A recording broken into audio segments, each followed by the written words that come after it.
Hello everyone and welcome back to our YouTube channel Quick Guide. Today I'm here with another video to show you how to download Spendee application on your Android smartphone. First of all, just make sure that you have a stable Wi-Fi connection on your Android smartphone.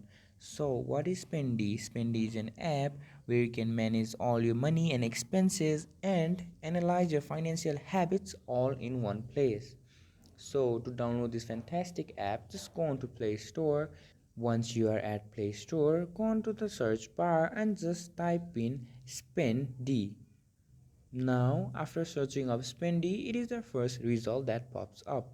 Go on to Spendee and you can see there is an install button on the screen. So just tap in install and the application will be installed on your Android device with a given amount of time considering the speed of your Wi-Fi connection.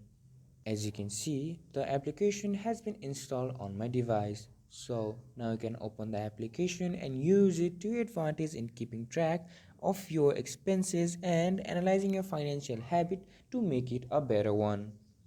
So this much for this video. I hope you find our video helpful. So please do make sure to leave a like and subscribe to our channel. And don't forget to hit the bell and drop a comment for reviews and more content like this. See you guys next time. Thank you for watching.